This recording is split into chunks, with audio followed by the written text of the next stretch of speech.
What's up, YouTube? It's Juno right here. And firstly, I'm going to say thank you for commenting, for liking it. I think I got one like. That was awesome. And for subscribing. I got like 3 subscribers that I'm aware of as of right now. It's like so cool. Like on another channel, me and my friends, we have a channel, Team Base. We have like 2 subscribers, and it's like me and my other friend, and like yeah, I feel really, really supported from the Jurrac community, and I would like to thank you all for that. And I really enjoy the feedback. Um, I will continue responding as I get the comments, and we'll just keep playing the Jurrac deck to its fullest, and hopefully we'll pilot it to a top this format at a YCS or at another regional, maybe even top at, I don't know, Nats or something epic this format. I don't know, because I really feel like Jiracs have a solid chance this format, because with the right pilot and with the right build, I think any deck can top. Well, almost any deck can top if it has the right hands. If the opponents have the right hands, I just feel like any deck can top almost. But anyways, um, for this video, I want to talk about 2 things: Jurac's place in the meta, and the variants of Jiracs that you can run. Now, let's go through how I feel you should be running Jiracs. I feel like in all the matchups, they're uphill battles. They just are. The decks are better than yours, um, in power and consistency wise and speed. They're just better decks meta wise. So you have to A, outplay your opponent, B, have as many answers as possible in the main deck, and C, maintain field presence with Jurrac Vela.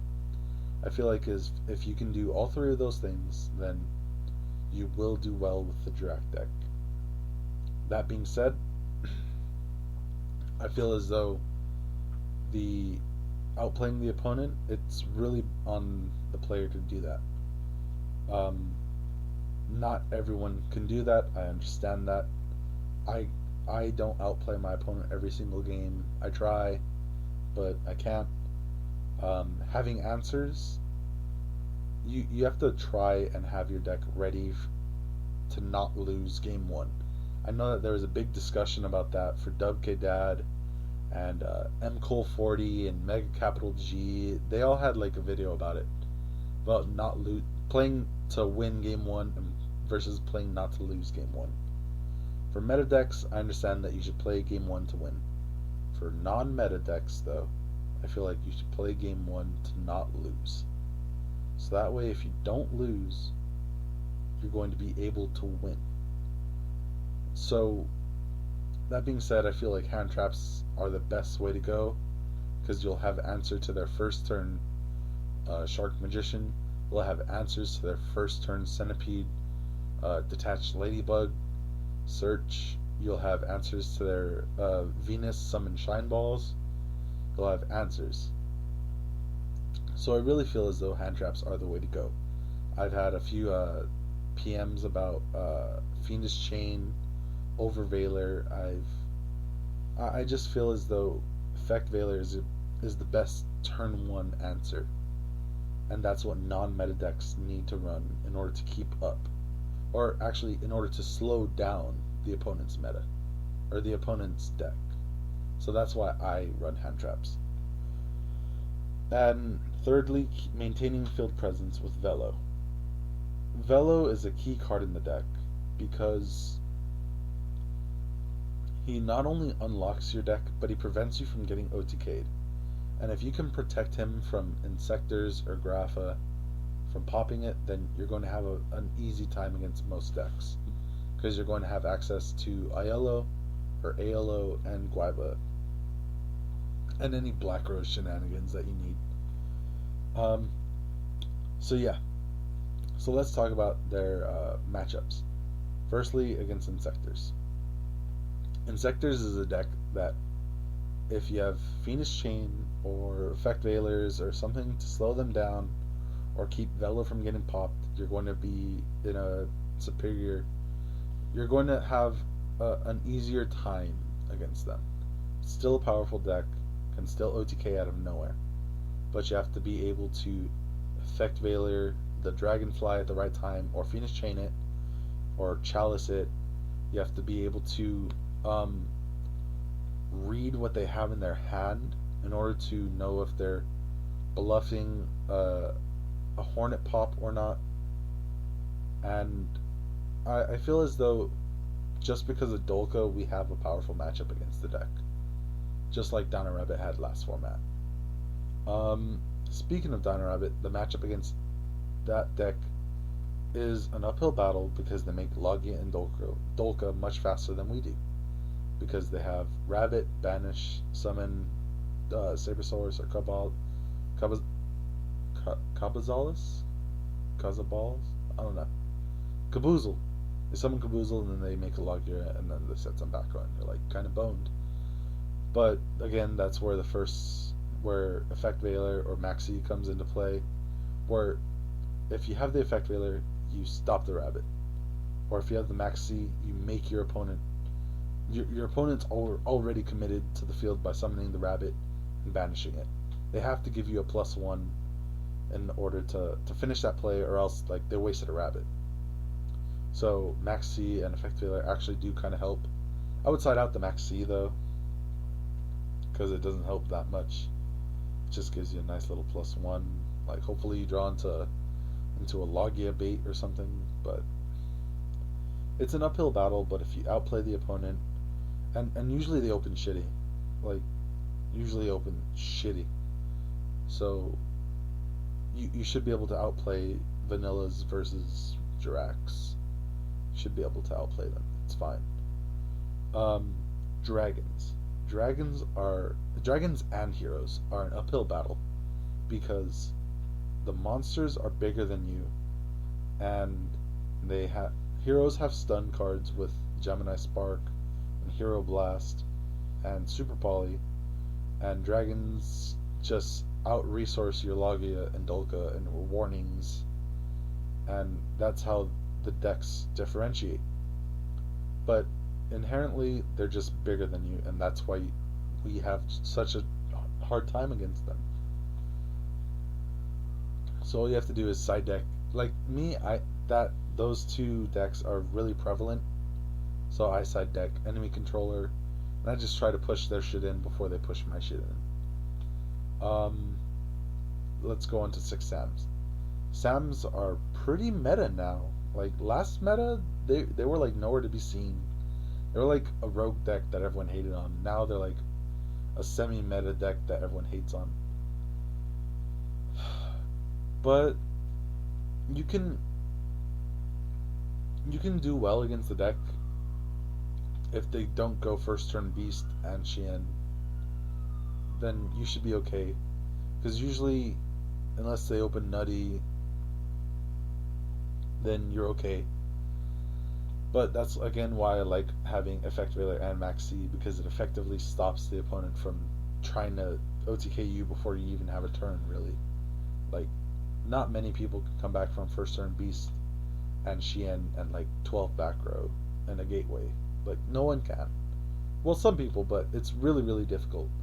But you do have a decent matchup just because of the Effect Veilers, the Maxis, and you have Battle Tricks, and they don't really main deck a lot of destruction, so you're basically free to do whatever you need to do. So that deck is powerful, but it is manageable. On to Geargia. Geargia is actually a really, really easy matchup, aside from Geargia armor being 1900 defense. And that's honestly the most difficult part about them, just knowing, okay, I can't attack into it because it's an armor, so I just have to sit on my Guaiba and make either a Giganoto, or I have to make a Logia and try and prevent them from going all crazy because it really, you have to kind of like slow play them. It's not one of the decks where you can go summon Guaiba, attack. Um, but the deck is manageable because after they go set armor pass or set armor and some back row pass, you just summon your Velo and like you maintain field presence like I said, and you just slow play into a Logia, and you should be or a Dolka actually, and you should be fine. Dolka and some back row and you're good. Windups. Windups are a very difficult deck just because of how fast they are.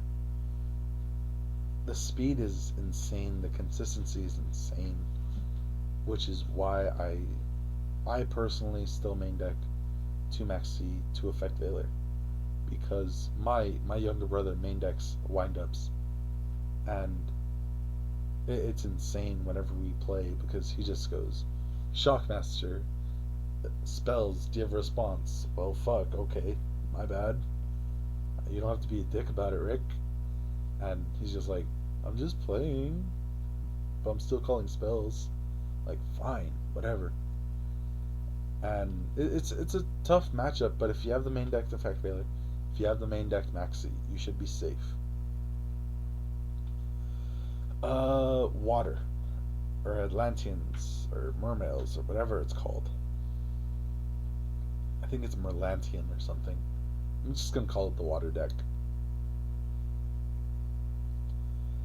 It is a relatively easy matchup early game because early game they go Undyne, set a back row, pass, and it might be that spiritual art, but if it is, then you just summon your Guaiba and attack, and then you're like, okay, and then they go like Diva into something, but then if they normal the Diva, then hopefully you have the Maxi or the Effect Veiler, and then you're okay again. Or if they have a shitty hand, they go set controller pass, and then you just normal summon your Guaiba and attack, and you're good. Next up is agents. Agents are one of those matchups where everyone says, how do you beat agents all the time? And I just say, I main deck Shrink. Main decking Shrink is a godsend against this deck, or side decking Legion of Light is a godsend against this deck, because Krista is nothing more than something to run over. Because you just summon your Guaiba and you attack over it, and then like Krista can't do anything. It just stops special summoning for while it's on the field. But if you run it over, then it's not on the field, is it? And Hyperion's a little annoying, but you just bottomless trap hole it, or Effect Veiler it, or Shrink it, or whatever you need to do, and you still get your Guaiba effect off. And you can always like lance the Venus, and then you get over it, and then you make a Logia and pass. So it's not too tough of a matchup. Dark Worlds.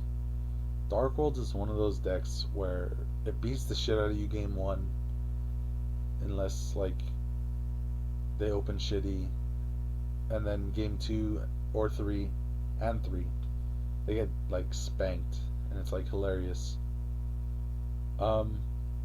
Let's talk about some variants, because Dark Worlds are just Dark Worlds. You just side deck in your Shadow and Prison Mirror, your Prohibition, and you're good. So let's talk about some variants. There's quite a few variants of Jurracs. They're a pretty splashable engine. You can honestly just splash like 3 Guaibas. Like there was an agent deck that topped, where it just had 3 Guaibas. It wasn't a well built deck, but it topped. What can I say? Anyways, first off, we have Jurracs.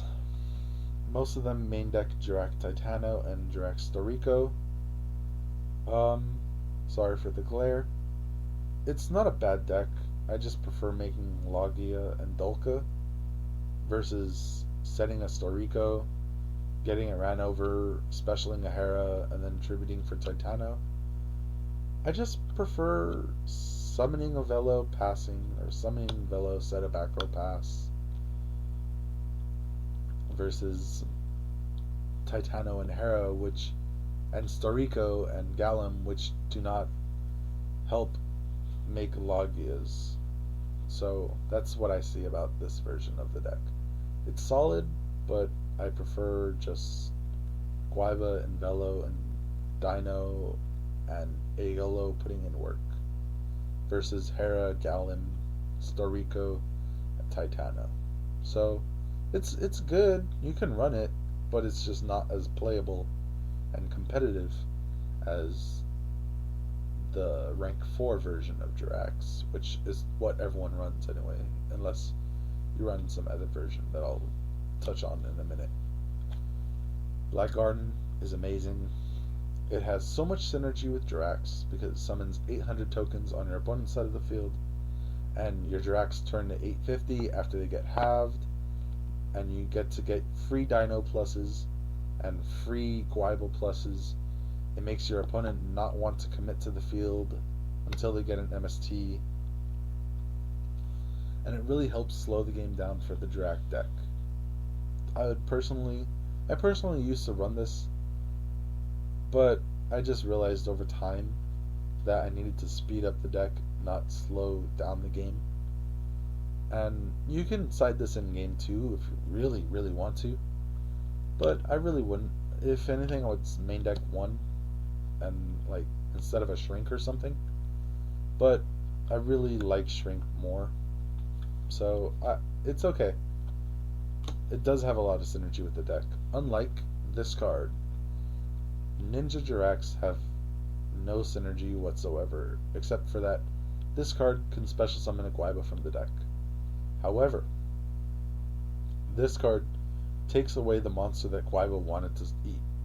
Like, if your opponent summons a tour guide, and then they go into something, and then you go Hanzo transformation, like, you take away field presence on your opponent's side of the field when Jurracs want your opponent to have some field presence at least. So that way they can get their plays off and run stuff over. Which is why I feel like this build is counterproductive. It's fine, it's a good build, but it's just counterproductive in my eyes. We have Evo Jurracs. Evos are an explosive deck that make Logia and Dolka like no other, except for Jurracs, unless you get off an Evo play with double Volcano in this guy. It's just crazy. But this variant has really clumpy hands. It's solid, but the clumpy hands just aren't worth it. This deck gets clumpy as is, but I wouldn't main deck Primordial Soup or Good Goblin Housekeeping in a variant of Jurracs with this card, with this engine in it. Maybe I haven't found the right ratios for this engine to fit in a Jurrac deck, but I'll keep testing. I'll pick up the actual cards soon. Just Westlows and Seratos are still expensive. I don't know why. The deck didn't do well. It's just Logia and Dolka that did well. Next up we have Chaos Jurracs. Yes, Chaos Jurracs. Oh my gosh. Only one's not taken or something topped this format with Chaos Jurracs. I'm broke. I don't have a BLS. But you basically control the field with your Guaibas, Velos, Dinos, and then you can go into Levier and Chaos plays with Effect Veilers and Chaos Sorcerers, and there are many shenanigans, but it's a solid build. It's just more backbone to the deck, and although it's a good deck and it did top, I just feel like the focus of Jurrac should be making Logias and Dolkas. This deck has that in its mindset, but it also kind of floods a little more. It doesn't get as cloggy as like the Evo deck or whatever, but sometimes you'll get some weird hands where it's like this Kink Bio, a Shrink, a Tour Guide, and like some other like weird cards. Like I've tried it. It's good, but like sometimes you get some funky hands. But that's with any deck. But this deck in particular, the Evo Jurrac deck, gets like weird. But the Chaos Jurrac deck, it's actually really good. I would recommend this deck. And of course, the most favorite deck that everyone like dick ride. Everyone on Pojo dick rides this deck on Jurrac, on the Jurrac forums. I feel as though it's good, but it's not as good as they make it seem. And it's the Flameveil engine. The Flameveil engine in Jurrac's just it takes focus away from Guaiba, and that's fine. But it also takes focus away from Logia and Dolka. I've seen some Flameveil versions of the deck where they only main deck 2 Logia and 1 Dolka because they don't go into it that much. And I don't know if that's like how they intended for this to be. To me, I just saw this as like more as like making Rekindling have more utility than just a Logia or a Giganetto and something else. I can understand why this build is good. I've ran this build, that's why I have Fire Dogs and Rekindlings. But I just feel as though just Logias and Dolkas are the way to go with this deck. But yeah, that's Jurrac's. That's their place in the meta. That's a little mini discussion about some variants. You can message me. Please like, comment, and subscribe. I really do enjoy feedback, so please let me know what you guys want to see next video. And you can expect a video next Saturday. I might make a video Wednesday. Not too sure, just depends on my schedule. But you can expect one next Friday or Saturday. And thumbs up, like, subscribe. Peace, YouTube.